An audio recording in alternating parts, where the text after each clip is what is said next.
তোমাদের সাথে তো আগের পার্টেই শেয়ার করেছিলাম, পুজো মণ্ডপে ডালা দিয়ে আমরা সবাই মিলে বাড়িতে চলে এসেছিলাম। এরপর আবারও রেডি হয়ে যাব পুজো মণ্ডপে। 2024 সালে আমার নানার খুবই শরীর খারাপ হয়েছিল, তার জন্য প্রায় 4 থেকে 5 দিন আমার নানাকে নার্সিংহোমে ভর্তি রাখা হয়েছিল। সেই সময় দাঁড়িয়ে আমার মেজ পিসি আমার নয়নার সুস্থতা কামনা করে মা রামাইচন্ডীর কাছে একটি মানসিক করেছিল। বাৎসরিক পুজোর সময় আমার নয়নার ওজন যতটা থাকবে সেই সমান বাতাসা নিয়ে আমার পিসি বলেছিল লুট দেবে। আগের বছর পিসি আসতে পারেনি, তাই মানসিকের পুজোটা দেয়া হয়নি। এই বছরও পিসি আসতে পারেনি, কিন্তু বেশি দিন মানসিক যেহেতু ফেলে রাখতে নেই, তাই পিসমশাই নিজে এসেছে সেই মানসিকের পুজো দিতে। এই পুজোর দিন সকালে গ্রামের অনেক মানুষই ডন্ডি কাটে। ননার অন্নপ্রাশনের সময় যেই পুকুর থেকে আমরা জল নিয়ে এসেছিলাম সেই পুকুরে স্নান করে সবাই মিলে ডন্ডি কাটা শুরু করে মন্দির পর্যন্ত। এই বছর দাদা দাদা ভাই দুজনে মিলেই ডন্ডি কেটেছিল। ভিডিওতে আশেপাশে যে ছাগল বা পাঁঠাগুলো এই মুহূর্তে দেখা যাচ্ছে এগুলো সবই চোট হবে, তাই সবার ছাগল বা পাঁঠাগুলো আগে থেকেই মন্দিরের কাছে এনে রেখে দেওয়া হয়েছে। আর এই যে আমার নবাব পুত্তুর, উনি তো কিছুতেই এই পাঞ্জাবি পরবে না, অনেক কষ্টে ওনাকে এই পাঞ্জাবি পরানোর জন্য রাজি করা হয়েছে।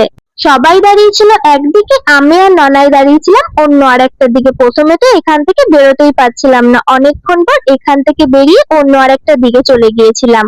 এরপরে সবাই মিলে বেশ কয়েকটা ছবিও তুলে নিয়েছি।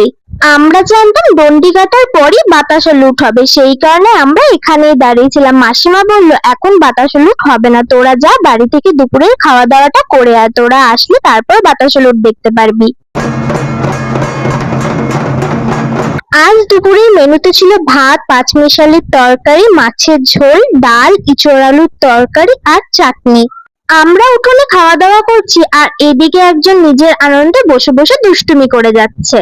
আমরা যখন দুপুরবেলা খাওয়া দাওয়া শেষ করে আবারও ঠাকুরতলায় গেলাম, দেখলাম চারিদিকে বাতাসা পড়ে রয়েছে। তখন আমরা জানতে পারলাম আমরা আসার আগেই বাতাসা লুট হয়ে গেছিল।